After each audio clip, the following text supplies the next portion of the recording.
Welcome back to the Perfect Lab podcast. I'm Mark Jager. He's Mark Kilgore. He goes by Kilgore. I go by Jager. And today we have Shilun Wu of Whoosh Bespoke here with us.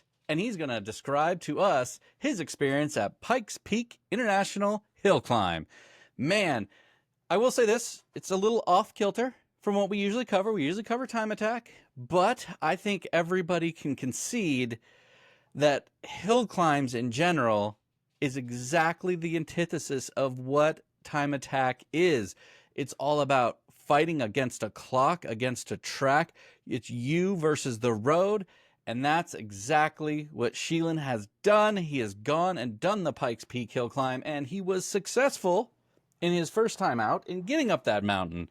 So, do us a favor. We're going to get a little bit into the history aspect of, where you came from, where you've been. Then we're going to talk a little bit about the event preparation, so on and so forth. So, couple questions. First question I'm going to go with is, what got you into this crazy thought process of, I want to traverse up, probably in my opinion, like one of the most dangerous racetracks, a lot of air quotes here, guys, racetracks in the world?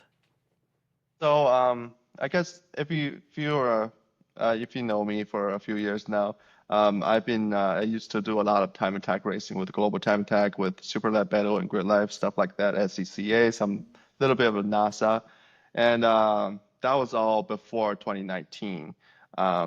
So during those years, a lot of my friends, time attack drivers like Will Yang, and the teams like Project Imports, they've decided they're gonna take it up a notch and go to Pikes Peak.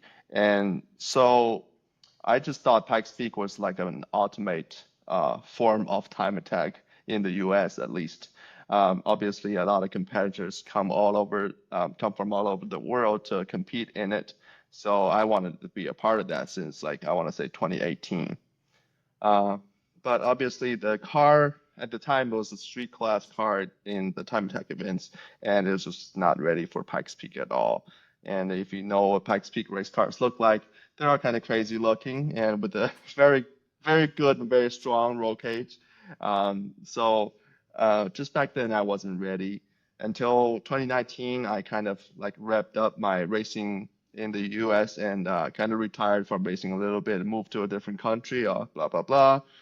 Um, but I've always wanted to do Pikes Peak and want to come back and race again. So 2023 was the year that I started preparing for the race, um, having the Mustang out from storage and take it to a shop, getting the roll cage done, and stuff like that. That's just how we kind of got the ball rolling.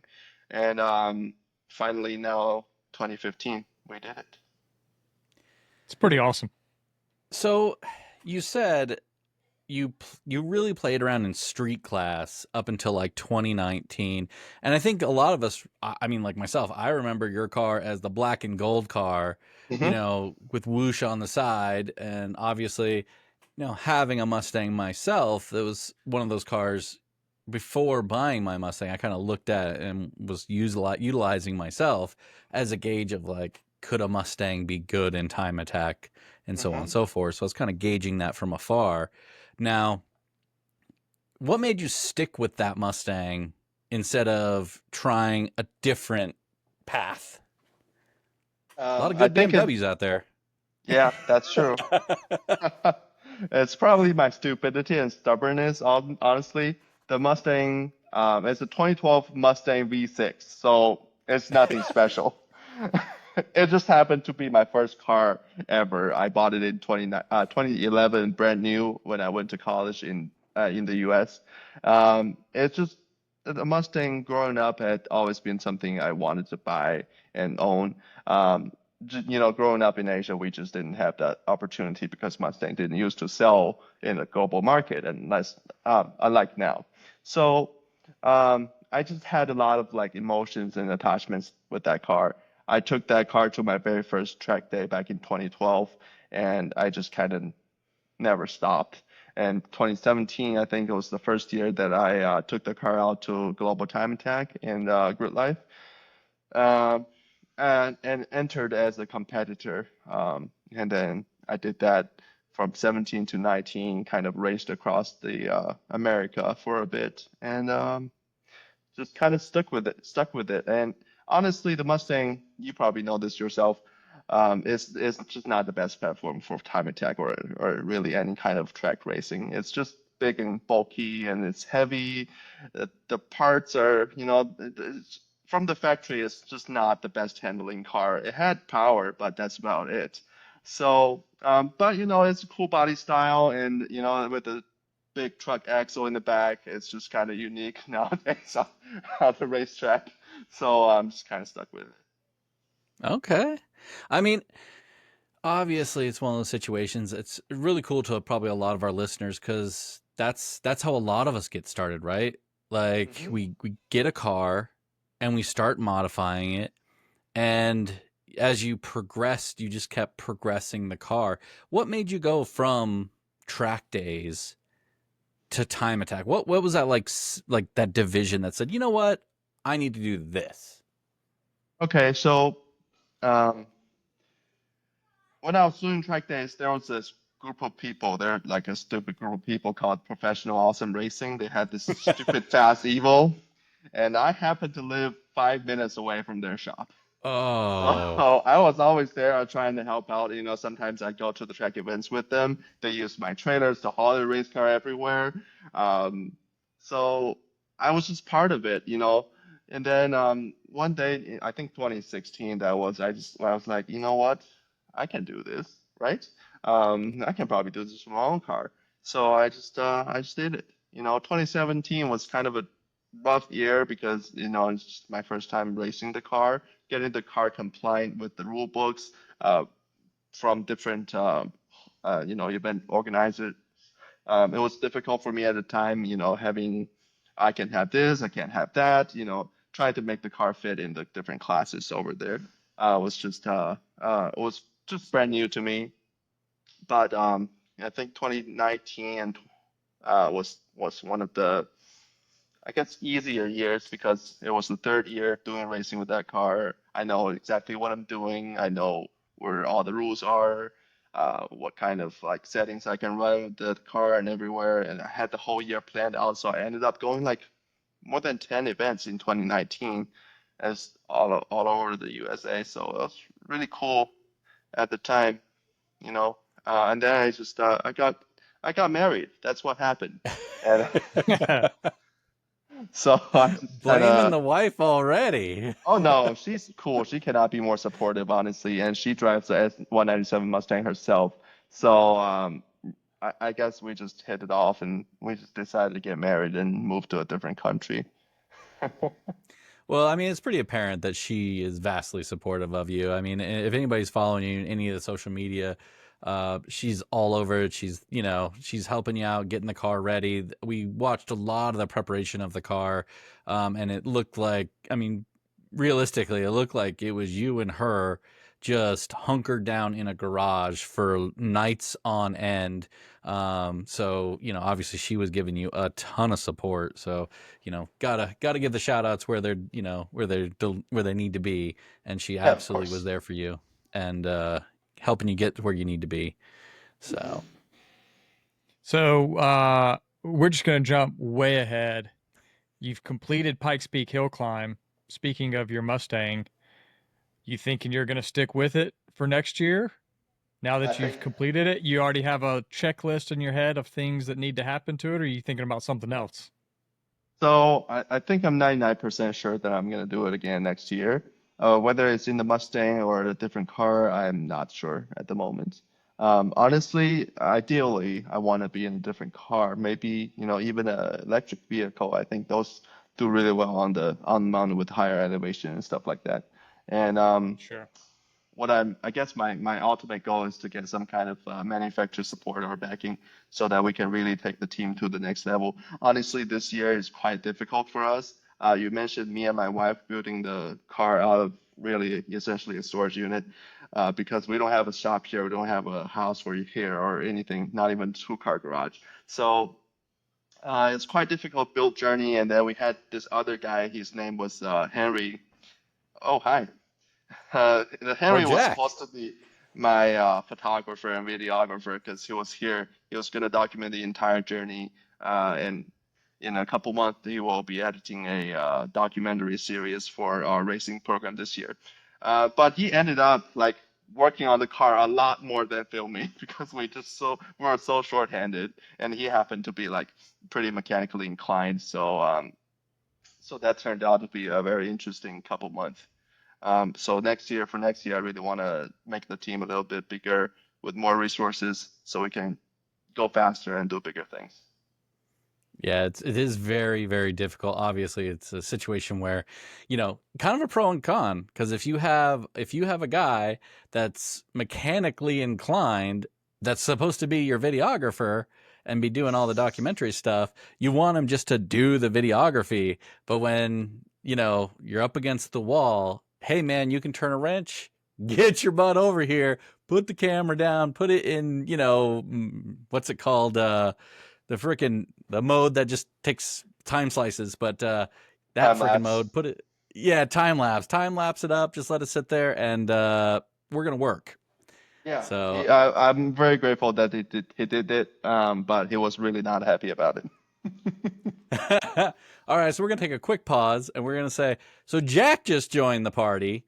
So Jack, hello. Introduce yourself. Who are you and what are you to this team? So my name is Jack Nicolalde. I met Luke, as what I call him. I met him through a time attack group on Facebook. I'd like to apologize for being late. I had to drop my fiance off at work. It's her first day starting night shift as a CNA. So I apologize. That is my fault. But I time attack race in Colorado Springs. I have a shop, and Luke reached out to me through a time attack group asking if he could rent some shop space. And I said, go right ahead. Let's make something happen here. And he brought the car. And after a little bit of annoying him, he let me work on it with him for a little bit.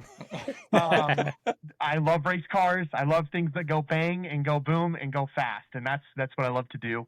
And so after annoying him, like I said, he let me work on the car with him for a little bit. And then that quickly turned into, hey, can you please come up race day with me to help with any car changes that we may have or any diagnostic we may need. Luckily, Luke obviously is a very seasoned veteran in the time attack world, so he knows how to set up a car, especially his car. When he pulled the car into my shop, this is just kind of shows my Ford ignorance a little bit. I didn't know Ford made a 3.7 V6. I had no idea. I didn't know anything about this car. I didn't know anything about Luke. But as time, kind of unfolded and the car unraveled, and I got to watch it, start without a wrap on the car. And, as it was in my shop, I got to watch it get wrapped, did a bunch of wiring changes, watched them, absolutely hammer on this car and thrash on this thing to get it to the Hillclimb. It was honestly an honor to be asked to even work on this thing after annoying him, like I said, but just to be asked to be up there with the team and be up on the Hillclimb with them was just amazing. So that's how I met Luke, through a time attack group. There's a lot more to the story, but that's a very slimmed down version of it. So I'm betting this time attack group is going to be the professionally awesome group. Is that true? It is. Yes, sir. It is the professional. Very professional, as you can see. Yes. Ever post in? I made one post one time, and I misspelled the word arrow, and I got completely roasted for 3 days, and I never posted. How do you misspell arrow? That's awesome. I just wanted to say that just because so many time attack people are on that forum. They all are there. Obviously, as you mentioned, they do roast people at times, but for the most part, it is a very supportive group of very, very intelligent people that are all there for time attack personnel to have communication. If you're not on this group on Facebook, you need to get on it. I just can't stress that enough. There's things like this that happen. People will meet up with these people, and now you've made a friend for life just like that, right? So I just want to, say, like, get out there, be available, talk to people online. I know we kind of shutter ourselves in quite a bit, but get out there to those really good groups like that. Shout out to the guys over there, Professionally Awesome Racing, for having such an amazing forum that they have on Facebook there. 100% agree. 100% agree. I bet if I didn't misspell the word arrow, I would probably had some really good insight. But because I was texting and driving, which you should not do, I do not condone that. I got roasted for 3 days straight. So, but I mean, you make great friends It like happens. Luke and I. I had no idea who he was until the Pikes Peak Hillclimb. And luckily for me, being a local, being able to see all these cars come in, being able to see all these cars test, it kind of helps with the knowledge. So I don't know. Obviously, I joined late. My bad. I don't know how much detail Luke has gone into about the car, but something we faced the whole time was tuning issues, specifically elevation. So when he came in and was saying he was having issues with the car up at elevation, that's something I see all the time. Cars coming in out of state, even in normal time attack. I race in NASA. And so when we have guys coming from out of state, from Missouri, from Kansas, Arkansas, stuff like that, and they come to high plains, while they come from 600 to 700 feet of elevation, when they come up here to high plains, we're at almost 6,000 feet. So they face tuning issues constantly, constant leaning out, or running rich. They can't tune it right. They don't know how to tune it, stuff like that. And so for someone like Luke to reach out and have a local on his side, I feel like helped us a decent amount. I feel like I'm patting myself on the back a little bit too much because I didn't do a ton here, but you kind of get the idea. And so, like you said, with the PA forum, you can reach out to that group and get that insight, and you can make friends. I mean, Luke and I are going to be friends forever, so I hope. Dom. Yeah, I mean, that's really one of the big things I love about time attack and racing in general is the people that you meet through it. I mean, in this community, everybody it goes through a lot of struggles all the time. So people look out for each other and try to help each other, even if, they're a competition, on the racetrack, but off the racetrack, we're all friends and family. So that's really something really special about time attack. And we're all striving for the same goal. We all want to break records on track. That's the whole purpose of time attack. We want to be the fastest to do it, and so we're all here to support each other and help each other. Especially me with helping Luke. We're not even in the same time attack class. His car is on a whole nother level, and his driving skill is on a whole nother level.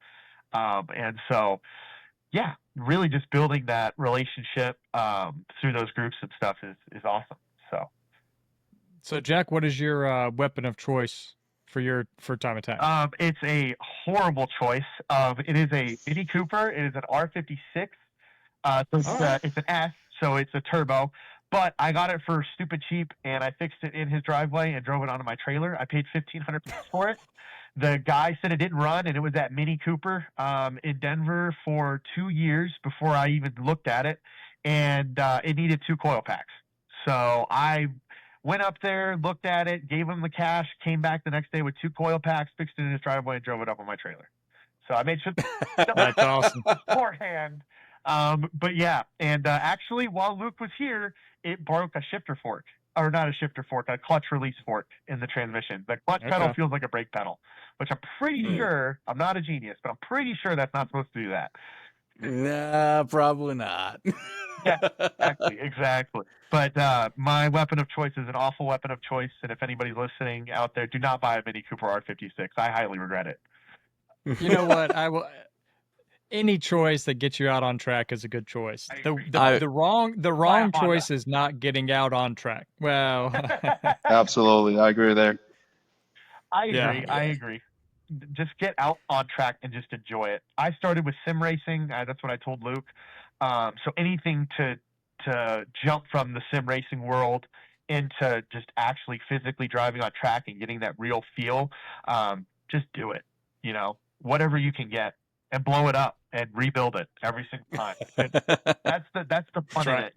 That's the fun in it. Thrashing late at night and really, really striving to do something. I think Luke could probably disagree after the last 2 weeks and seeing the last 2 weeks he had and all the super late nights, he'd come in, or he would. There was one night he texted me. He had left the shop at like 4:45. I was there the next day at 6, and he was walking in with me. And I was like, "Did you even sleep?" He was like, "No." I was like, "You want to go back to sleep?" You know. But that's the fun of it. And so, yeah. So, quick question. I didn't realize this. I watched a lot of videos. I watched a lot of clips. Luke, I didn't realize you still have the V6 in it? I do. Unlike anybody For else. some reason, I thought you had swapped it to the V8. That's No, there's no way. he needs That's to. what makes the car so special. Okay. Oh, because I mean, obviously, so give us a quick rundown. Obviously, we want to understand what is the power package of the car, and what kind of power does it make, or what you would hope that would make when you're completed with it. So the drivetrain of the car is almost completely stock. It's a factory V6 engine with the factory MT82. Very bad transmission. It's a 6-speed manual. They break all the time, left and right. I know it all too well. I have a turbo kit on it. I'm running a Garrett GTX 3584 turbo. I kind of like fabricated that kit like 50% myself. I run a Garrett intercooler, but I mean, at this point, everything is custom fabricated to work for this Pikes Peak build. I moved the radiator from the front to the back so that I have a lot more room in the front to play with. Especially with the V6 engine, it is 2 cylinders shorter than your big V8. So I just have a whole lot of room, like in the front of the car for aero, packaging the intercooler. Just yeah, just like that. The car makes about 600 horsepower at sea level, and that's like 5 something, up there. We don't know exactly for sure what it has at Pikes Peak because we don't take the dyno up there. For sure. But I'm guessing close to like 540 maybe. And as I go up, I'll have less power. I So mean, do you still. know? Oh, go ahead. Do you what is this? Do you know what the stock block can take? When you said 600, I was a little surprised. I didn't think it would be that much. I'm I not agree. giving Ford enough credit. Well, yeah. If you don't know about the 3.7 V6 engine, then you just wouldn't think about it because it's kind of irrelevant in the racing community, really. But this is actually a very well built engine from the factory. So I did 600 horsepower all day, every day. Back when I was like doing time attack back in the, pre 2019. So I never blew an engine because I was making too much boost or having too much power. So it's a very safe number at 600, and yeah, that's what we can do. And actually, this is a junkyard motor. It's probably my second or third junkyard motor. I paid $400-500 for it, and it's very very easily accessible because it's in every V6 Ford. The F-150s, the Ford Transits, the rental car Mustangs, stuff like that. So it's just really affordable engine option, and it holds up pretty well. So I just kind of stuck with it. And plus, if I were to go to a V8, I would have to go get a new transmission. I have to go get a new ECU, new harness, everything. It's just a lot of money. And I mean, I obviously with the V8, I can probably push 800-900 horsepower, but just not right now, I guess. So let's take this let's take this back a little bit. We'll try and take this a little bit in a chronological order. Let's go back to like your decision to, you know what, I want to do this. I want to go to Pikes Peak, and I guess you have to figure out I've got to apply. So take us a little bit through that process of, one, why you wanted to do it, and then two, the application process. You got accepted, and then you had to decide what you're going to do with the car. So I think the application, well, this year is my second time applying. The first time I applied, I think it was like 2022 or 2023. I was in China at the time. I was quite depressed because, in that time period, everything was kind of, that's pretty depressing, honestly, in Asia. There's no racing. There's nothing there. I was like, I need to get out. I need to get back over there, finish the car. I'm gonna do Pikes Peak because this is gonna, be something it's been something I always wanted to do, obviously. And I didn't want to go back to doing just regular time attack stuff because I felt like I was ready to take a step forward. And so I applied, and the application process is actually quite complex because they require like a full driver's resume, everything you've raced in, from like, go-karting, when you started doing track days. Do you have like licenses with other organizations, section bodies, stuff like that? So every race that you did, uh, how you placed at it, what car you were running, what's the competition. You have to like list everything for them because honestly, there are hundreds of applicants every year, so they have probably no idea who everybody was. So they were trying to get a good idea of like whether you're a good driver, whether you're gonna be reliable up on the mountain, stuff like that. So you have to give them a very detailed personal resume as well as the build process of your race car, how your roll cage is built and designed, who welded it, stuff like that. They take safety very, very seriously for good reason. And then, so the deadline for application, I believe, was like in January, and then they decide who's gonna drive this year sometime in February. I was actually noticed that I was accepted this year on my birthday. So that was kind of Nice. I guess it was the best birthday gift to me, but also I was like, oh wait, I'm doing this year. Um, that's only like 4 months away, and my car doesn't run at all. So for 2022, like okay, they declined your application. Did they give you any indication as to why, or did they just say no, not this year? We can't include you. Try again next year. Do they give you like any sort of information as to like, well, we think you need this or that? They didn't really say anything too specific. They put me in a wait list, just saying, if somebody backs out of it, maybe it'll take you in.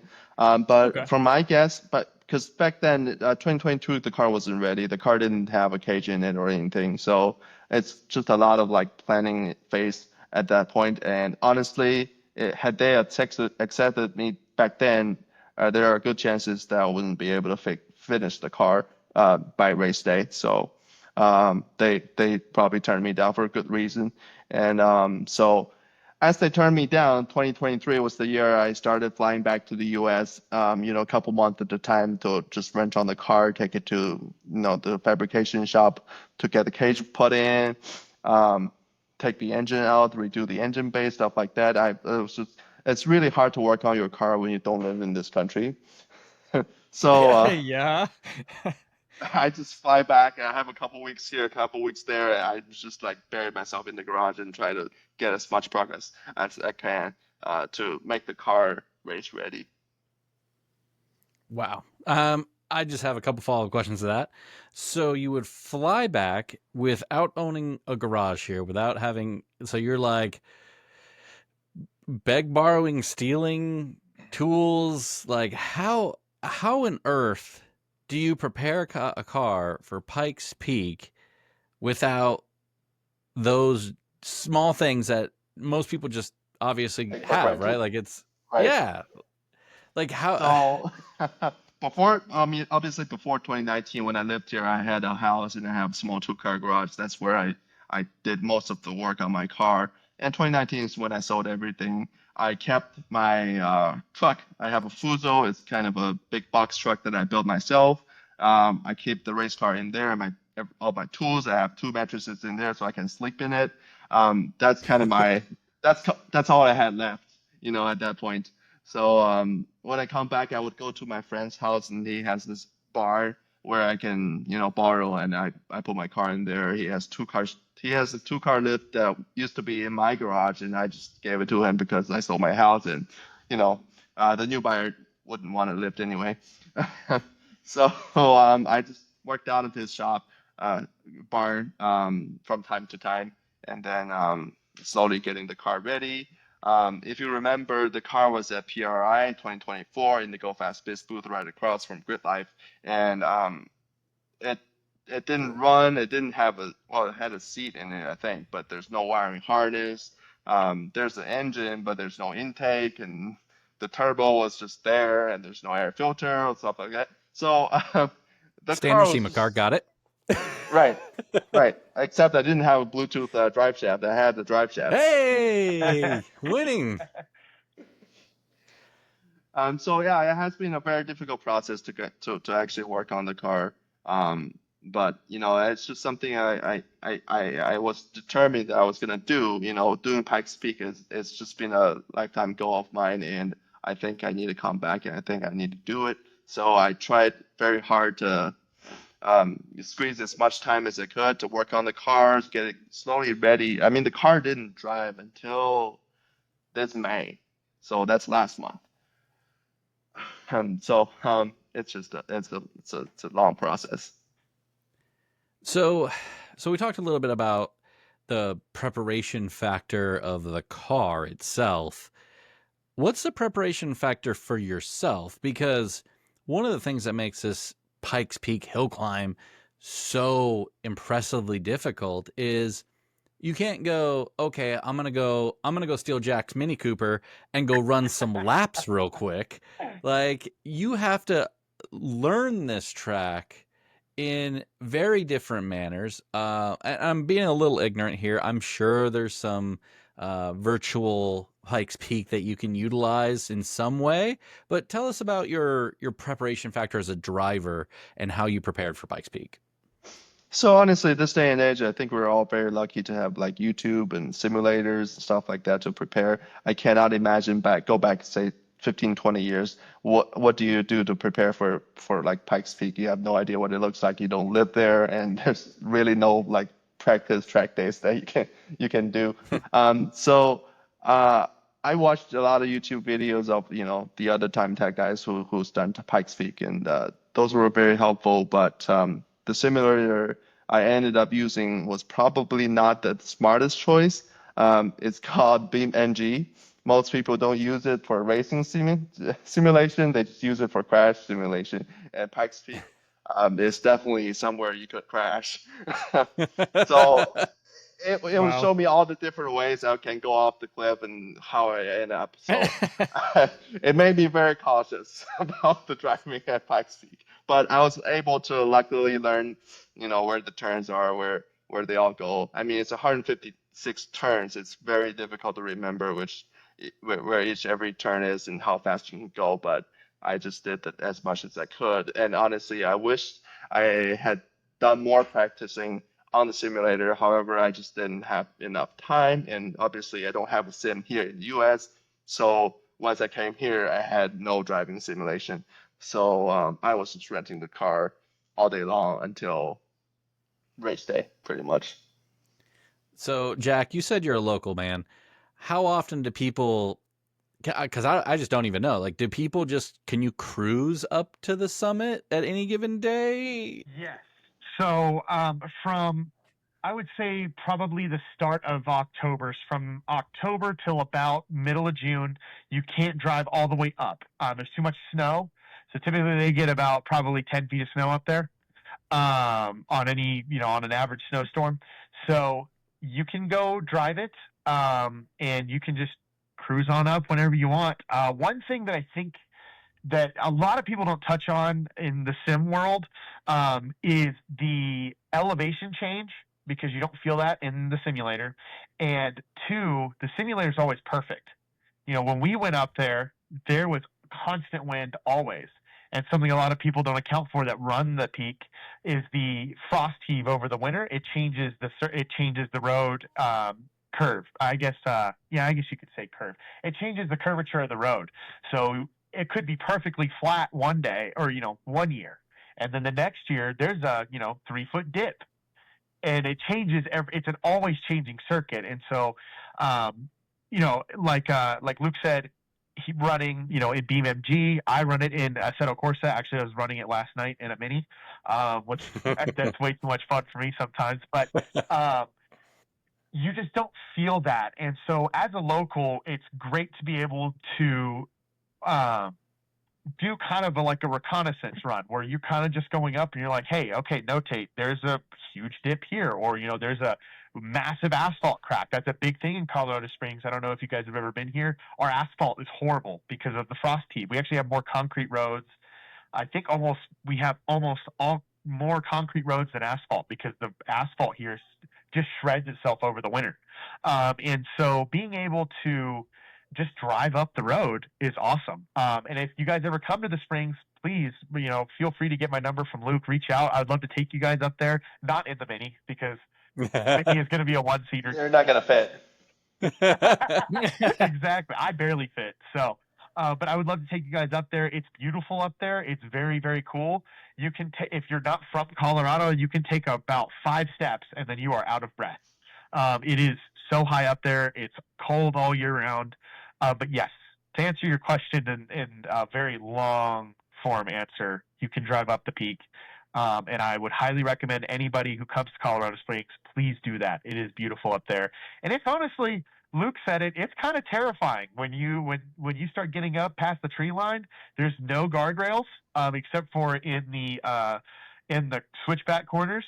So you can, like, going up, you can look down and you're like, that's like 1,000-foot drop. Like, it's just straight down. You don't want to look down.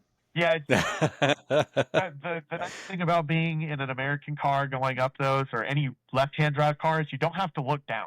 You don't have to look down that passenger window. You know. Oh man. So I see why Luke picked you up and said, "Hey, I'm gonna have this guy help me out." You're acclimated to that elevation change, so you're very much the best alternative for people in terms of, like you said, dude. You get someone like myself, you know, from Southern California. You're gonna come up there 3 steps deep, and you're gonna be out of breath, going, "Oh my God, what did I just get myself into?" Where Jack over here is gonna be like, "This is another day in my life." So yes. That actually was an instance during practice. I ended up getting stuck at the wrong practice spot. I got stuck at double ground, and everyone's out of breath. Photographers are hooked up to oxygen tanks in their bags, and I'm just walking around. And I ended up going to talk to one of the marshals to see if they'd let me down. And he was like, "Are you a local?" And I was like, "Yes, sir." And he was like, "I could tell because everyone up here is hooked up to oxygen, and you are not." So yes, that is very true. Very, very smart. I have to imagine that, obviously, with such a unique event as Pikes Peak is, having someone who's a local or someone at least who has experience is worth seconds upon seconds upon seconds in terms of setup, knowledge, things you should do, things you shouldn't do. So what was that sort of like, Luke, in terms of, did you start to feel better, or did you get little tidbits from Jack, and Jack shaking his head no? I wouldn't give that much credit. I mean, for sure, Jack has been extremely helpful throughout the week. Without him, I mean, it's probably impossible for us to like just be on the side of the highway trying to finish the car. It's just unrealistic. I was extremely lucky that I was able to finish out the race like last minute. Because most of the bigger teams, especially, they plan out way ahead. They just rent like a bay of somebody's shop. And, you know, for Ford Performance, we were testing together at the first weekend. And Ford Performance actually has a big garage in PPIR, the raceway that's like, I want to say 45 minutes away from Pikes Peak. And they had like, I don't know, 30 people, 5 big trucks, and parts and equipment and stuff like that. They're just very resourceful. You didn't slide your car in there and be like, "Yeah, can you do this one too?" I'm part of this. No, they were really swamped themselves. You know, they brought out the Super Mach-E, they call it. They have like 2,200 horsepower stuff, something like that. They said they had too much power on the car to like actually use it. But it was extremely cool. You know, the thing that we learned is that no matter how big your team is, no matter how much money you have put into this program, or no matter how small your team is, everybody's going to have their own struggle because everybody's trying to do something that's that's way up there that they've never done before. So it's just super cool to see all the teams working very hard every day just to make sure the car is ready on race day, and we make it happen. Yeah, That's that awesome. was, dude. I mean, it is an absolute feat to climb this mountain. So you said a little bit about using a simulator. You talked about preparing the car. What was your mental preparedness? Because to me, I'm not gonna lie, it it didn't seem like you were in a great spot, and I say that in a positive and negative light, in the sense that you flew, so you did all your preparation back home, you flew here to prepare the car, which then puts you at a huge deficit to not be able to be on a simulator, to be practicing your driving craft. This is something I've discussed with other drivers. This is where having a team to be working on the car while the driver prepares themselves to drive really puts you, as a driver, fabricator, tuner, everything jack of all trades guy, puts you at a huge disadvantage. So where do you think your mental space was going into this event, and where do you think you could probably improve in the future? So what you mentioned is absolutely true, and I think for the future, I ideally I want to be just the driver, or maybe even not the driver. I'll just be the crew chief that, tells people what to do, because driving itself is a huge burden mentally for sure and physically, but we just didn't have time to think about it, to be honest. We were just like day in and day out, like working 14, 16-hour days. We never had a break. We never was like, oh, I'm tired today. Maybe I'll take a break. I'll think about driving or something. No, we just didn't have that opportunity this year. And I sincerely hope that that never happens again, because it just takes it out of you. But on the other hand, all of our smaller time attack teams, in the grassroots motorsports, we just don't have 12 people on the team. We just don't have a dedicated driver where you can focus on driving and not worry about whatever on the car, and somebody else is going to take care of that. You can trust them on that. So I guess in some way I'm kind of used to this. Even the bigger teams, the drivers are always involved in making sure the car is running right, giving feedback to the engineers, stuff like that. Where I am just all in one, I'm giving feedback to myself. I need to wrench this. I need to make sure that's tight. And I'm, stuff like that. It's just obviously you have only so much mental capacity to take care of everything. But this time I honestly didn't feel too bad because I guess our goal wasn't to set new records or anything. I'm a rookie this year. I'm just trying to learn the experience and just do it the best that I can, and we did just that. I mean, I'm going to say this. Watching your videos, it was feeling the charisma from you, from the team, even when you guys were on the mountain, which I'm sitting there thinking to myself, oh, this has got to be rough. Like, I've watched this progression of you not getting any sleep, working tirelessly on this car, but yet your attitude and how you took that when you were on the mountain, joking around, having fun with the guys, just having a good time, enjoying the moment. It was outstanding to watch that, because it is very easy to get very down on yourself in those moments. Like when the car wasn't quite running right and you needed to drive back to Tony Zerka's and to get that fueling problem fixed, it would have been very easy to get down on yourself and just be like, throw in the towel. I've been working on this thing for, months straight, and I can't do another all-nighter.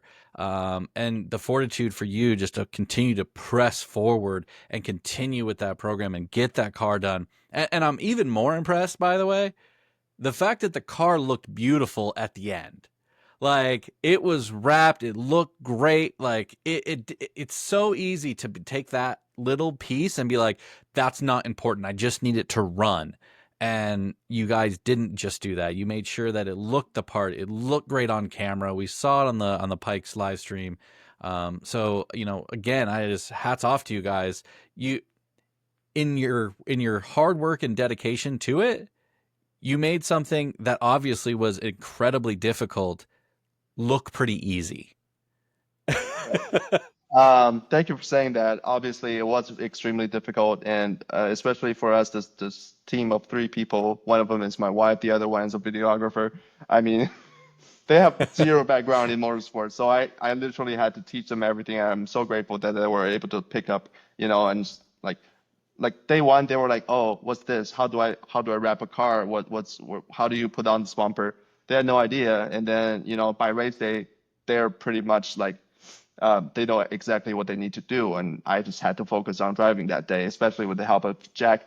I didn't have to worry too much about the car on race day, so I'm extremely lucky there.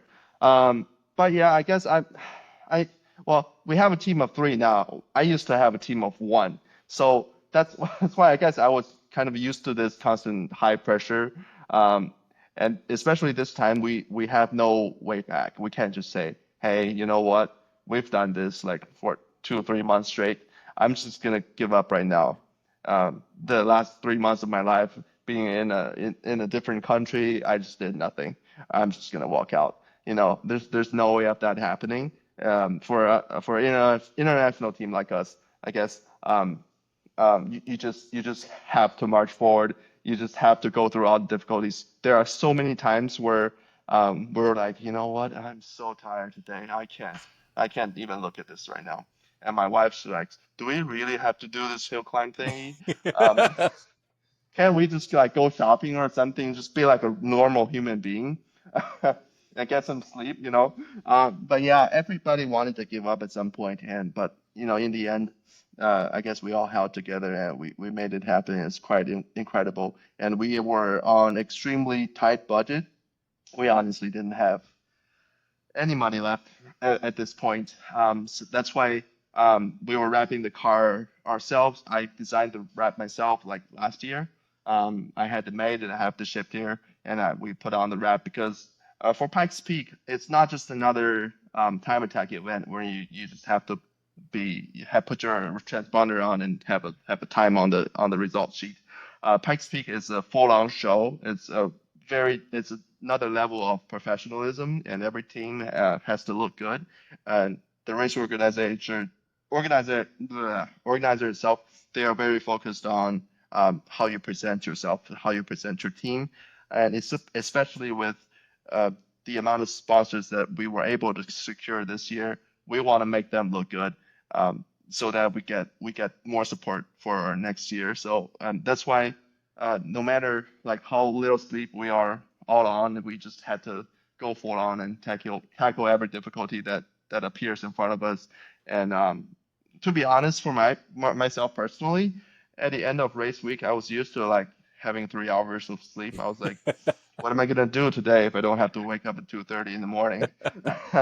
I just didn't know what to do. So I guess that's kind of cool. It's just definitely something I've never experienced before, and normally you wouldn't have to experience at all in your lifetime. Um, but I think it's overall a very positive experience. One thing So I'd you like talked a to little bit of, add real quick before we continue. I wasn't with the team the whole time, obviously. I was only with them for 10 days. But one thing about Luke, he never gave up. There wasn't a moment there was a moment where the car was in the shop. It was running like garbage. And I mean, we were like starting to pull the intake off at midnight. And they're still wrapping the car. And not once did he stop and go, you know what, maybe we shouldn't do it this year. Not once did he ever think about giving up. He never like even questioned it.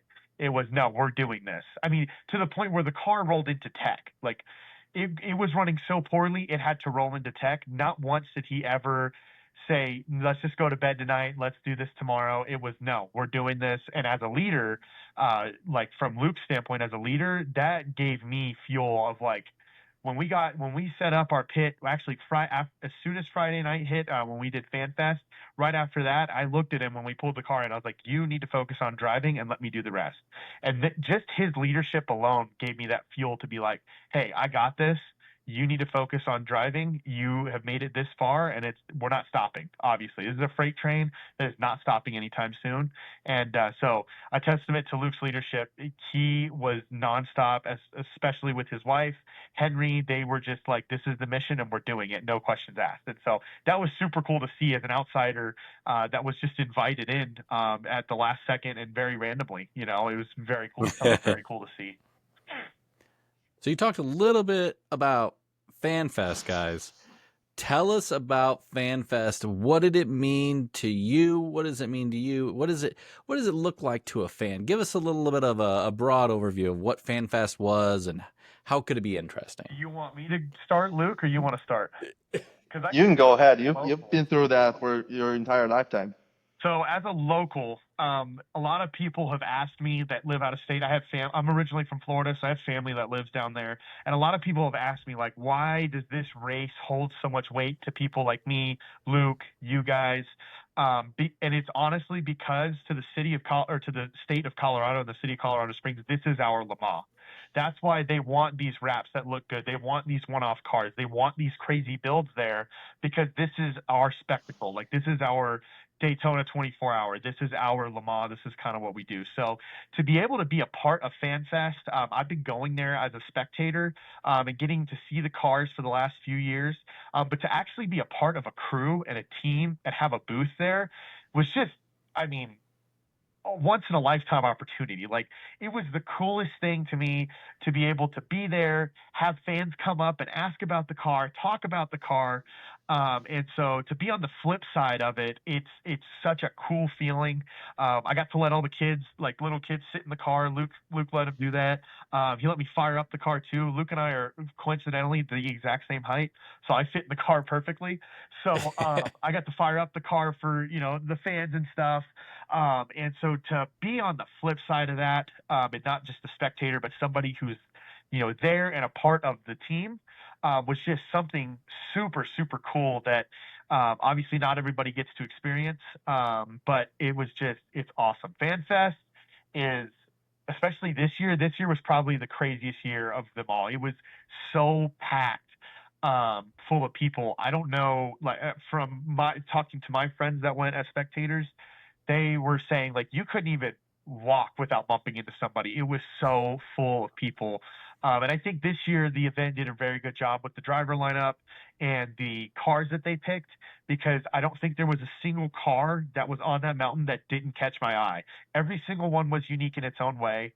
Every wrap had a story behind it, like Luke's being the PP51, being the wrap being modeled after a P51. Like every single wrap had a story. Every single car had a unique story, and I think that is what helped drive the fans to FanFest. That's me being a local and being to these for multiple years. That's my kind of take on it as a fan and now a crew member. Yeah, as a driver, I think that's super awesome. I mean, to be able to, like you said, I think it's super awesome to be like a guy who's gone to these for years and years and years, and to be a part of it for the very first time. I mean, super cool for you. All right, Shai, tell us a little bit on your side. What's the driver impression for FanFest? So as a driver, as team owner, I have to say, FanFest was an incredible event. I mean, I've been to a lot of racing events where there are, there have spectators meet the drivers, meet to see the cars and stuff like that. But there's nothing quite like the FanFest at Colorado Springs. There are just so many people. There's like 35,000 people there within that 5 block radius. I mean, all the I guess first responders, the cops are gonna block off the streets. There's fire truck every corner. There's like a just emergency crew just standing by in case of something happens. And the local news stations was there. The radio station was there. I was there in the interview with the local radio station, which I've never done before, not in America anyway. But that was just super cool. There were so many things going on. They had the Fast 15 qualifier do a lineup, so all the fast cars were in one very big booth together, and so the people get to go there and see the really fast cars. And then they have people like us who would like pay for a booth ourselves to display what we have, to do a little bit of marketing. and make our sponsors happy, I mean, it's very essential to a racing program, honestly, because we want to make the sponsors happy. We want people to see that what's on our car, um, all these cool parts that the sponsors, the parts companies, they're able to come up with, the products that we ourselves we make that we can display over there. A lot of people were really interested into our wheels. If you haven't bought a set of wheels from us, please do that right now so we can have enough money to do this Pikes Peak thing next year. So I'm gonna Shameless pause plug you there. real quick, Luke. I want you to help me out. Tell these guys what is so cool about Whoosh wheels. Obviously, myself and Kilgore, we have a set now. We're testing them out. We're beating them up. I got my first track day on him the other day. Kilgore's got his first. He's got competition time on. I think he even got some Actually, he's been hardware. on the podium quite a few times. Yeah. So tell us a little something special about Whoosh wheels.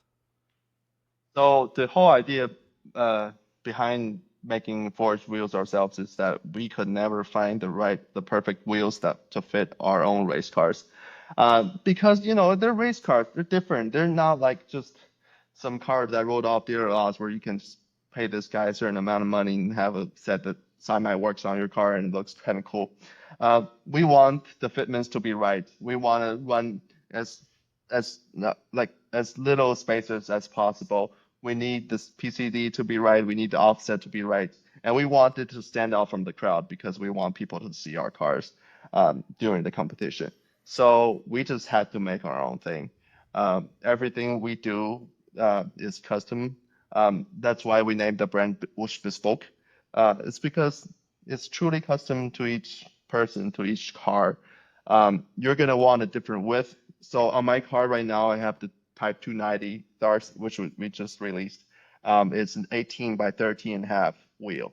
So that allows us to fit the 345/30 R18s tires from Retour on our car perfectly with just enough stretch that supports the sidewall very well on the corners. So nobody would offer that on the market in a one-piece design, ever. If you ask me where I can buy like an 18 by 13 and a half wheel at a reasonable cost, I would have no idea. I don't know who to recommend except for myself. So that's an opportunity that we saw in the market is people want something very special. People want something that fits their cars and their needs, their body work, stuff like that. So that's just what we did.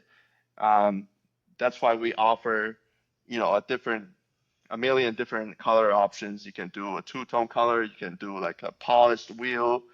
You can have knurled. I'm knurling on the what do you call that? Beat knurling to provide a little extra grip on the tire. You can do different width. If you want to go multi-piece, you can go multi-piece. If you want to do monoblock, we have a very big range of sizes that we can offer. So that's something we are really proud of because especially on race cars, you don't need multi-piece wheels unless you absolutely have to go multi-piece because there are just so many issues, potential issues, air leaks, stuff like that. They're kind of weak in the structure. You want to avoid that. So we try to offer as many sizes as we can in a monoblock setup. So that's pretty much it. I mean, I know for me, a big part of what I loved about it was the look, right? I picked up the Daytonas. I thought they were just, as soon as I saw them, I was like, I like these wheels. I really want a set of these wheels. And I threw them on the Mustang. I did the by 11s, and now I'm just trying to play a little bit. I'm playing with my own setup in terms of the tire width or height. I know I've had my own issues in terms of I like a thicker tire, and now it's just a matter of what am I going to rub off the car and just disintegrate. So trying to play with that a little bit, but I mean I really like those, and that's why I chose them. I know Kilgore, he went with a wider set of wheels because he was looking to get that stretch going. And he wanted to obviously have multiple sets of wheels so that he could have a situation where he could have practice day, game day, fresh tires, and all that stuff is super, super important to be able to have. So obviously we very much appreciate Whoosh Bespoke being a sponsor of the channel. and just saying that out loud. But man, so you went there, you did the thing, you have these wheels, you're offering them to everybody out there. All they have to do is go to whooshautomotive.com, check them out, go onto their Instagram, check out Whoosh Automotive, Whoosh Bespoke Wheels, guys. Check them out. We're going to have them in our bio in the link so you can go check them out, see what fits your car. But guess what? You don't need to see what fits it. Any set will fit it. He'll make it to whatever you want. So just throwing that out there. That's our little sponsor segment for the day. Actually, Kilgore and I have like very similar setup. I have a set of black wheels for testing and for practice, stuff like that, and I have the gold wheels for the race. He has actually exactly the same setup on his BMW, which is super cool. On the pictures, I can just tell whenever he's just getting some left in, and then whenever he's chasing that every second on the racetrack. So that is just super cool to see. Gold for the win, baby. Gold for the win. That's exactly right. That's exactly right. And I have gotten so many compliments on the Hockenheims. I think they're the Type 132s. But yeah, people love them. I will say this. I was noticing this the other day, and this is probably of the many features that I like. I was actually noticing the other day, I think that it is actually engraved into the barrel of the wheel, the actual production date of the wheel is engraved, right? So it's like, that's just super cool. Those are some of those small touches where you can actually see like, okay, this wheel was actually made on this particular date, as well as all the other specs for the wheel in terms of sizing, offset, all that kind of stuff actually engraved onto the wheel. Super cool. Yeah, I'm a little jealous. They've been great. I'm super jealous because Kilgore has way more imagination than I do.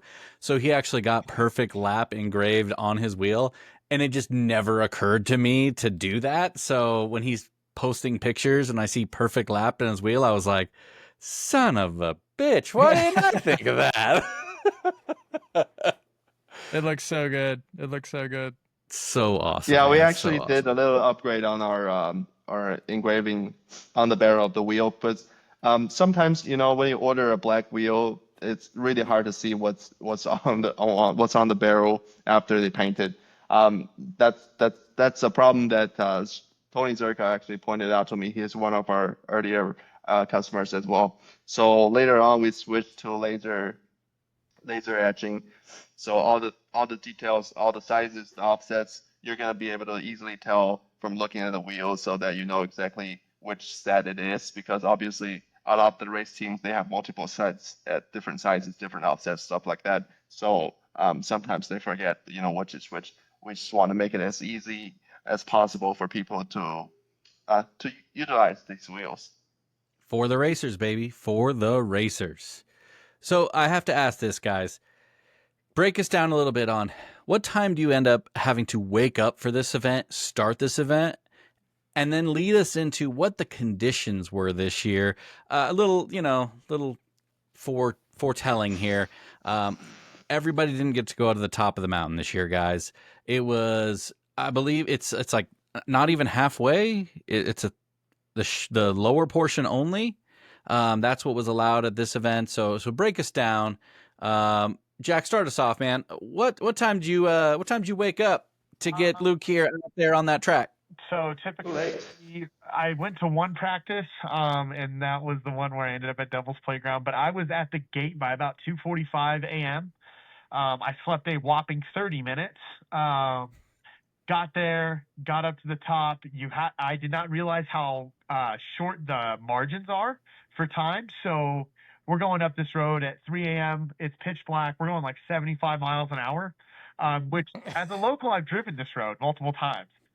But I'm also watching the guy in front of me with a Connecticut plate, and I'm like, I don't know if you know where you're going and why we're going this fast, and you have a trailer.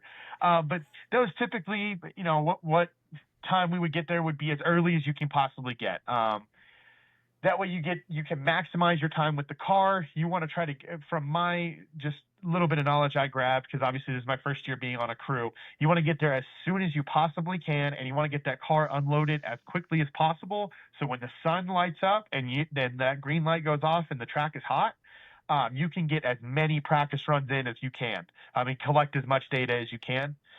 As far as weather, Colorado Springs has this crazy thing where the weatherman can't predict anything ever. So, like, I'll give you guys an example today. It was supposed to be 95 degrees and sunny all day. I walked out to my truck and it was 55, and by noon it was hailing. So, Oh, God. yeah. So, I think I saw a couple post about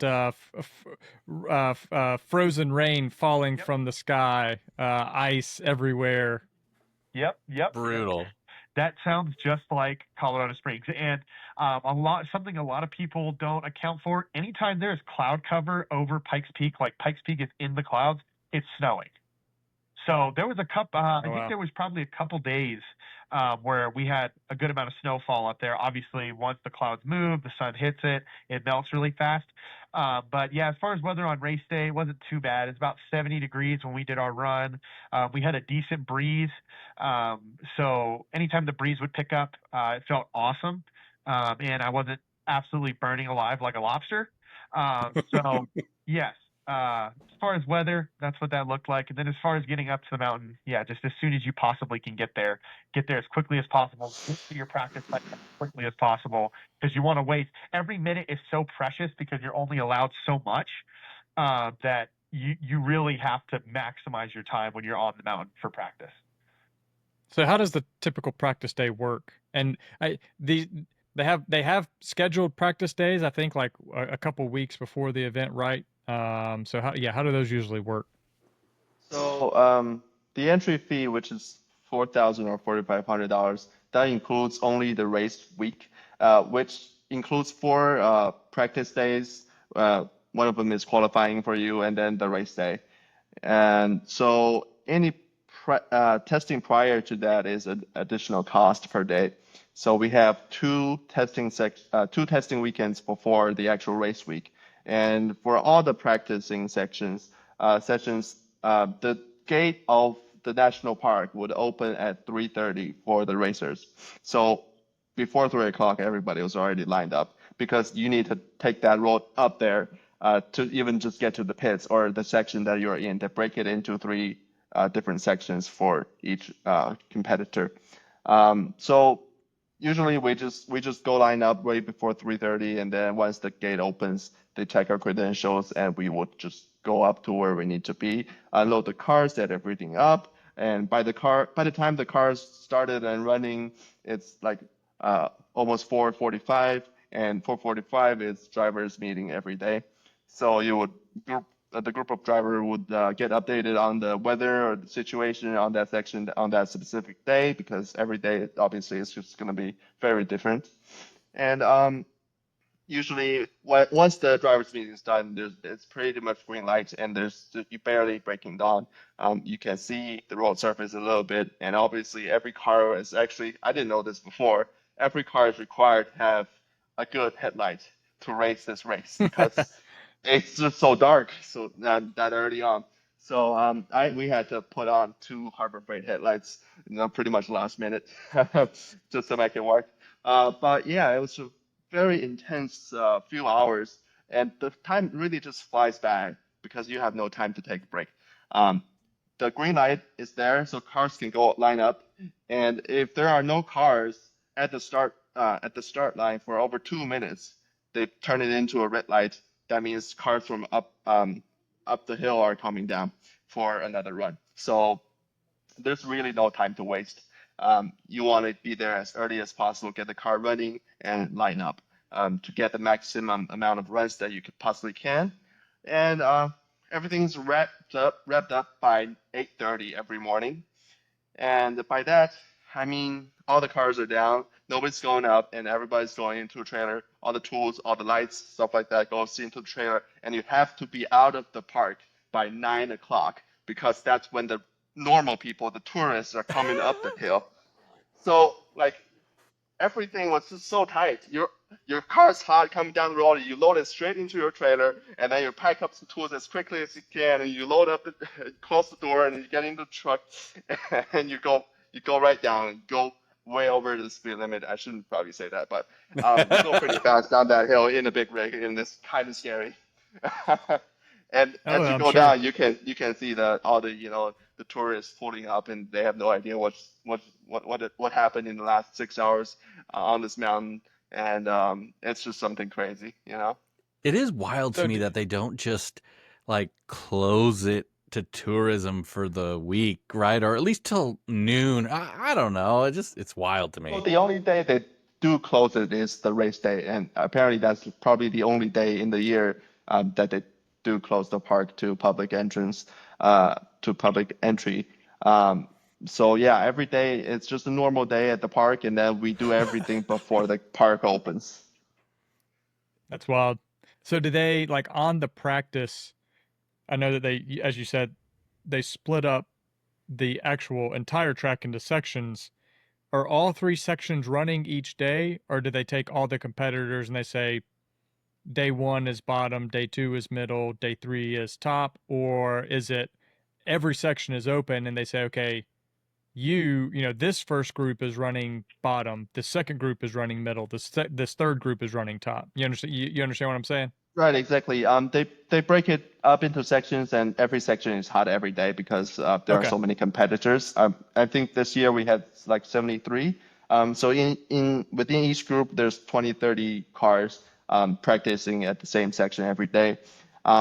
So yeah, every section is hot, and once you go up there, it's not quite the entire section because you have to leave room for the group above you, and they need space to organize their own program. So you kind of make like 90% of that section, and then once you see that checkered flag, you turn around without seeing the people that's on the upper section.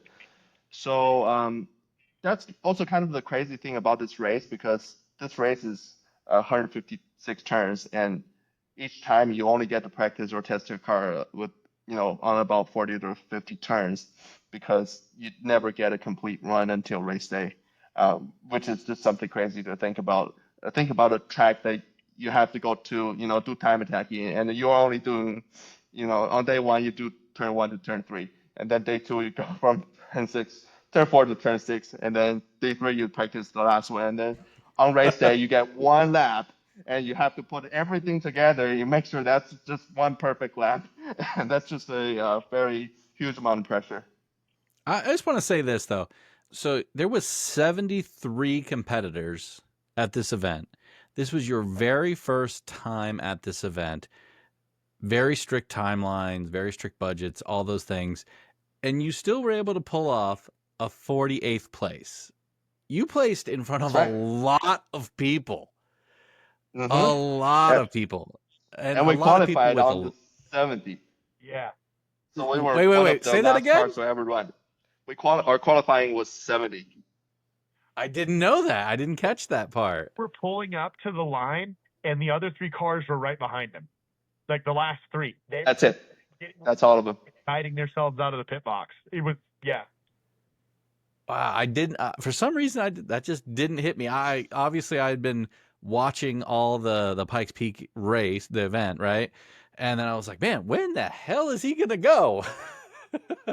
Yeah, apparently the last. So here's a funny story on our qualifying day, which is the first day of the race week for us, because everybody's qualifying is whenever they're in the lower section. So on day 1 we are in the lower section. So that's my first run ever in that car. Oh, We were not sure if that car's running right because there was no way to test it, and that was my qualifying time. So why we were so slow? Well, part 1 is that I've never driven this course before, right? I had to learn as I go, and I didn't want to push it super hard on my first run. And the second reason is that I caught on fire by the time I finished the run. So I was crossing the finish line, flying out of the car, and this fire bottle was ready to spray me down. God. So you it were was kind going. of crazy. You were going full at it. I'm a P51 all the way, baby. Oh hell yeah! Flames coming out of the exhaust, coming out of the hood, everywhere. What caught on fire? So apparently this heat shielding that's right next to between the valve cover and the turbo manifold, I should say, it caught on fire itself. I thought it was supposed to heat shield it, but it didn't do that, and then it caught on fire itself. Don't use the cheap stuff, I guess. More kindling than Okay. heat shield, apparently. Right. And then since it caught on fire, it melted my plastic valve cover because I mean on the V6 Ford engines they are plastic. Well, on the VS too right Yeah. now. So I didn't want to risk another run and risk spilling oil everywhere, burning up the whole car or making a puddle on the ground. So I was like, you know what? This is our first and only qualifying time. This is it. We're gonna go last, whatever. But at least we got our time in. If we didn't have a qualifying time, we wouldn't have been able to race on race day. So that's the thing about like rookies. They want to see as much as possible from you before race day, so they have confidence on you on race day. So what we ended up doing was we loaded up the car, and I went straight to a local junkyard, which Jack didn't even know about. Shame on him. He's a local. Sleeping on it, Jack. Sleeping on it. Yeah, we went there, and then because I saw on their website they have like a 2017 Mustang with a V6 engine. That's obviously the last year of the V6 Mustang ever. 2018 is when they got rid of it. So we went straight to find that V6 Mustang, and then what we found out is that the engine was already gone. So Oh. there was not a valve cover that I could steal from it. But I looked around. There was some F-150s, and I was lucky enough to find a F-150 with the exact same engine. So I just stole his valve cover, and we slapped that on the race car. Went practicing on day 2, just like nothing happened. So that was pretty cool. We have to convince him to Godzilla swap this car. There's not enough Godzillas in the junkyard yet. I will say this though. So the question I have for you was not going to the top really heartbreaking for you? I guess it's not the worst thing that could happen to me. I think the reason is twofold. One, I hadn't slept in a very long time, and they kept delaying the race. I didn't know when I was gonna go up at all. So I was like, now they finally made the call. We're gonna do half of the whole thing, and then that's it. I was like, okay, that's it. Let's just do it. I'm just really tired. I want to get some sleep. The other reason is that we were having some trouble with cooling on the car. So during race day, it was actually the hottest day that we've ever been on the mountain. So we were quite worried about the car overheating and stuff like that. And we've never ran the full course ever, so we had no idea how high the temperature would get. So maybe doing half the run isn't the worst thing that could happen. It makes our success rate a lot higher than doing the complete run, which is something that we could have used. So I'm not too sad about it. I know there's some people on the internet that were like really pissed about it. They were. I understand a lot of the spectators, they went up that hill 2 o'clock in the morning, waiting on the summit, waiting at Devil's Playground, and just to be told, a few hours later that we're not even going to make it up there. So that's quite disappointing. But on that day, the wind was super.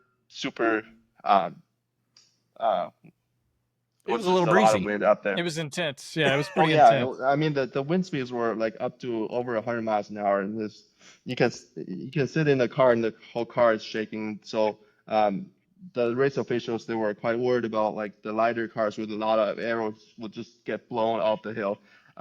That's the main thing they were worried about. And then obviously the wind was so bad, there were like big rocks that's just rolling onto the road surface. There were trees down. They were trying to remove those trees, stuff like that. It was just a crazy morning.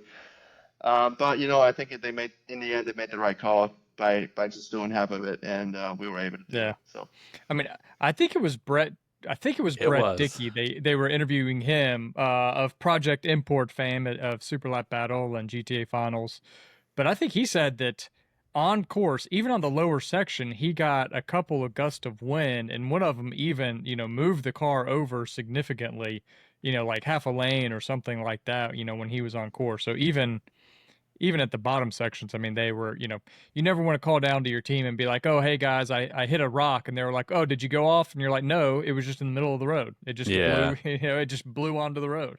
Yeah, what are you That's gonna not do? what you The want to left hear. side is the mountain, the right side Yeah. is the cliff, and in the middle there's a rock. What do you do as a driver? Yeah.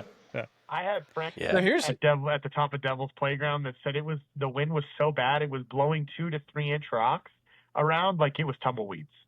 That's Oh to man. give you a reference of how intense the wind is. And honestly, this is gonna sound crazy. That's kind of an average day in Colorado Springs. Well, and just to give a quick shout out, Brett Dickey, he did place 25th overall with a 4-minute 34-second lap up to the middle portion of there. And yeah, again, I was watching an interview of him, and yeah, he was talking about the wind having, huge effects. So those are things that you're just not going to get in very many other avenues of racing. I mean, maybe if you do Willow Springs at the right time, maybe you'll get some 55ers, but get to up to 100-mile-an-hour winds and gusts like that. It's just it's an experience that's so hard. It's so hard to dictate what a car is going to do when a gust of wind hits you. So, it is a shout out to the organizers for caring about the safety of the drivers to that extent, because I will say this now, we are stupid. If they had that thing open, guys would go to the summit. We were allowed to. Oh, hell yeah. We would do it. And so it is up to those organizers to kind of keep our egos in check and say, this isn't worth it, guys. Let's not do this. I know it is one of those things where, to me, it is disheartening to look and be like, oh man, it's not to the top. But I will say this kind of plays to your advantage going back. When you go back again, you're going to have all this experience behind you. You're going to have all this information there, and you're going to be able to take that information and build. So hopefully the next time you go, it can be a smoother sailing program for you, and you can just get up, and hopefully you'll make it from the base all the way to the summit, and we'll be able to see what kind of time Team Whoosh can do all the way to the summit of that mountain. Oh yeah, definitely much faster. Even this time, I was having some trouble at the second half of the run, so we were a lot faster on the first sector, and then the second sector we just kind of fell off. And if the car was running right, if I had the car prepared better, we would easily have been like 10 seconds faster. So there are a lot of room for improvements, and we're gonna make those improvements. Honestly, I wasn't, like I said before, I wasn't trying to set any records. So there's quite a bit of sandbagging on the build of the car right now. I could easily take out another 200 pounds or so. So that just leaves us some room for next year. Hey man, Nice. You set a record. You set a personal best at that right. track. That First is time a best record. PB. And you know what? I'm the first Chinese guy to ever do it. So that's really? pretty unique. Yeah. Hell yeah. I did not know that. That's kind of an That's interesting awesome. little factoid. And then he picked American Muscle to do it. Such an interesting tale. That's an idiot. Oh, So do man. they do they have the like a lot of people will get like the track outlines, the little white track Oh. outlines, do they have those for like Pikes Peak International Hillclimb, do you know? And if they do, and you put it on your car, I'm going to make sure that you actually cut it in half. Since you've only done half, you could get the other half next year. Yeah, that's actually a pretty cool thing. I think I can add that to my livery next year. Yeah, for sure. So this is a totally random question, which earlier it was when we were talking about going to the summit. It made me think of this.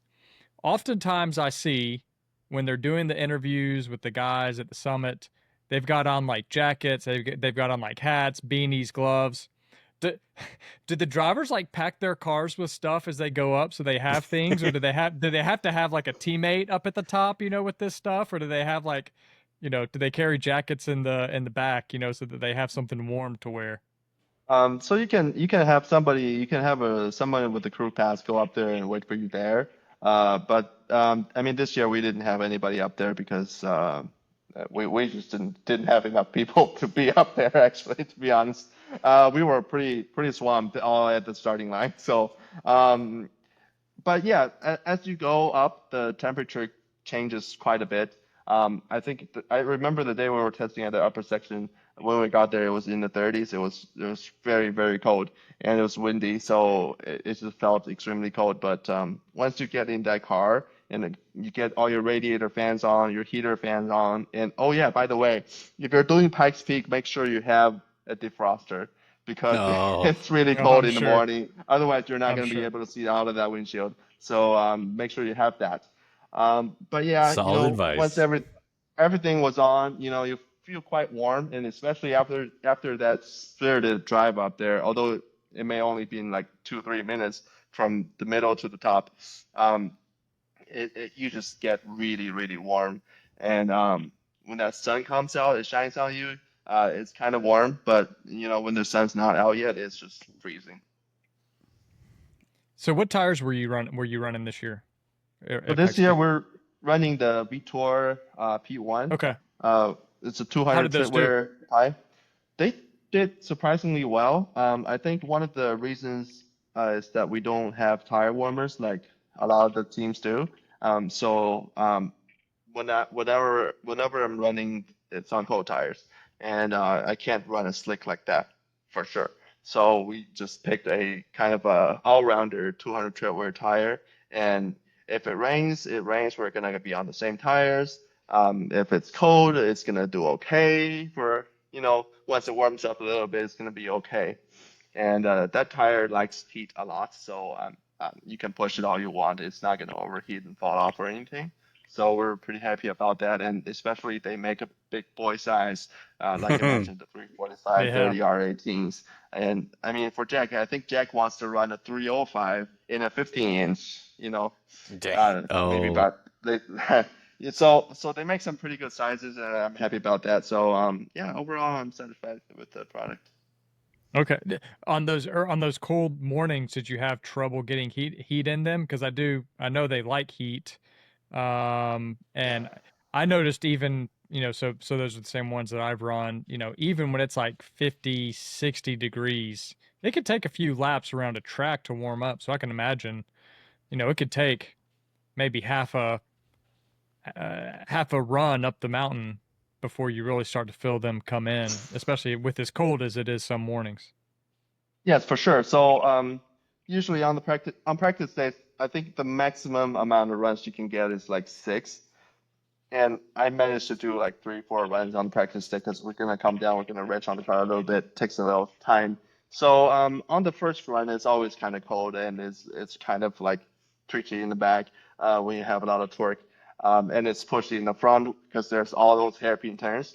But I think one of the special things about hill climb is that you have a lot of grip, mechanical grip going wherever because you're trying to climb that hill. So um, having a slightly loose car wasn't as big of a problem when it's cold. So I guess that's just one of the factors of running the Pikes Peak. And so the car would go it would be a lot.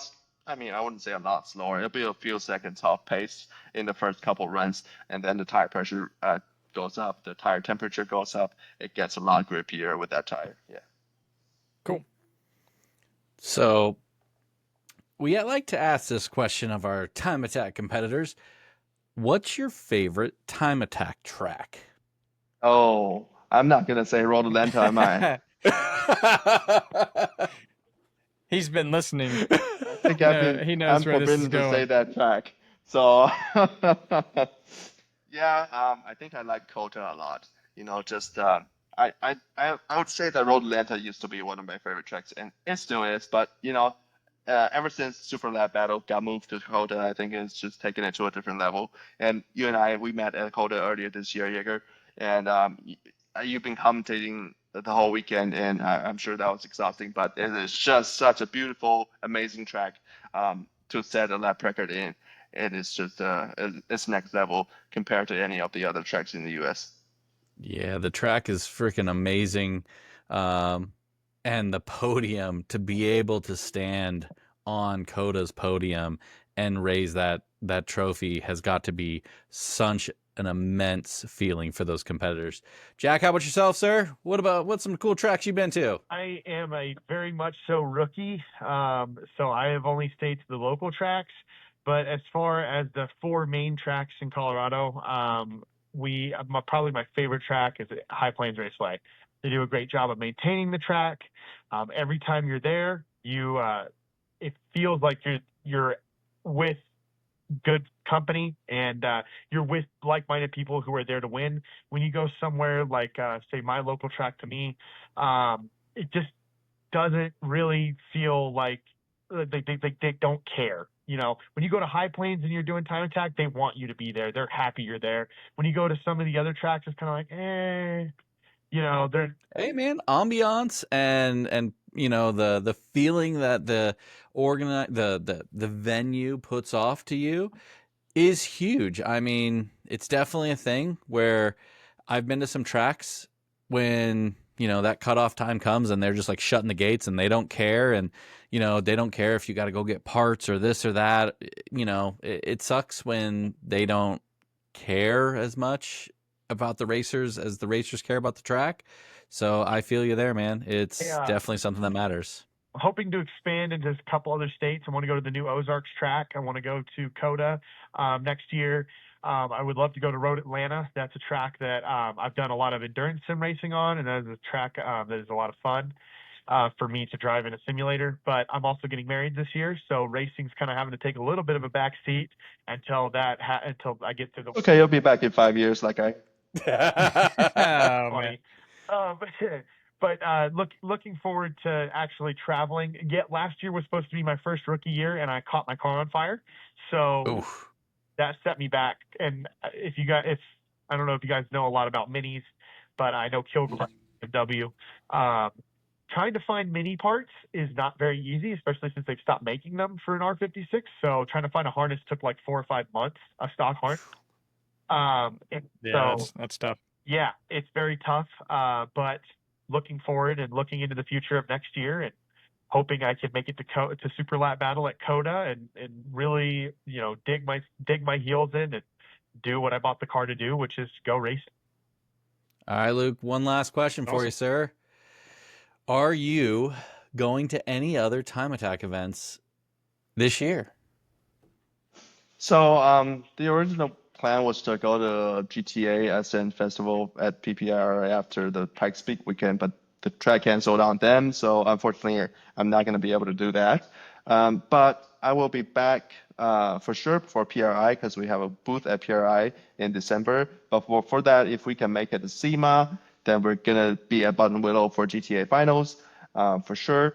So maybe that's on our list. Maybe it's just kind of undetermined at this moment because obviously as a foreigner that's visiting your beautiful country, I cannot stay here for too long at a time. So and it's been a long 3 months.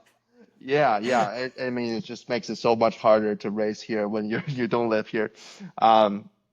But yeah, I'm excited to take the PP51 Mustang around, just show it around, take it to different tracks, meet the people there. I mean, I've been away from the time attack community for a few years now, and I try to go back to the events like COTA, like Super Lab Battle, just to see people, just to talk to people because I just love the other racers that are, love the stupid sport that we love. Yeah. So I'll be back in the winter time, and hopefully I'll be at Buttonwillow at the end of the year. That'd be really cool. Hopefully we can see you there. I know I'm going to be there.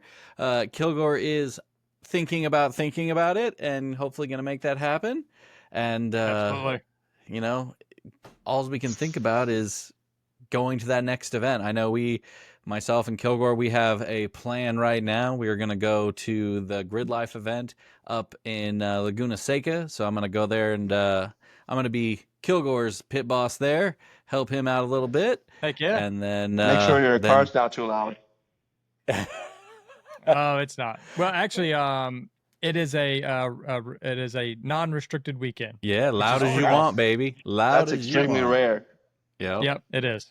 And then like you said, kind of from there, hopefully we can make the trek down to good old Button Willow and have some fun there. So, all right, Kilgore, send us out, man. Close us up. One last thing I want to add. Absolutely. There's something very unique about Pikes Peak. So we were talking about Coda and the podium there. So I just want to mention that you could be a Formula One world champion, you could be Max Verstappen or Lewis Hamilton, but you still be a rookie at Pikes Peak. That is a good point. Very true. Very true. That's awesome. Well, can you guys give us, how can people keep up with you guys? Obviously, we mentioned earlier Instagram with Whoosh Automotive. Check out whoosautomotive.com. What are maybe some other ways that the listeners can get in touch with you guys? So we're on most of the social medias. You can find us at Wush Automotive, or me personally, my hashtag is timeattack_woo. So just reach out to us and we'll help you out as much as we can. And Jack, where can we see this R56 Mini? You can see my piece of crap in my glorified rectangle at Jack_Nicolalde. It's spelled Nicolalde. And it has I think the first picture I have is me running down a McLaren. So that was at a Heck yeah. So that was a ton of fun. But yeah, so there you go. That's where you can find me. Awesome. Hope to see you both at Super Lap Battle next year. That would be pretty awesome. As always, you can follow us at the podcast on Instagram at Perfect Lap Podcast. You can also check out our website, perfectlappodcast.com. Email the show, maximumattack@perfeclappodcast.com. We love hearing from you guys. We enjoy it when you email us, give us thoughts on who you want us to have on the show, maybe some topics that you want us to hit. That always helps us plan things out so that we are making content that you all enjoy. You can find us on YouTube if you want to watch the podcast. You can also listen to us on Apple Podcast and Spotify. As always, thank you for listening. We hope you enjoyed this one. While it was a little different, there's no doubt that Pikes Peak Hillclimb really embodies having to set down that perfect lap. So we hope you enjoyed this episode. Thank you for all you time attackers out there. Keep pushing, go fast, take chances. We'll see you in the next one.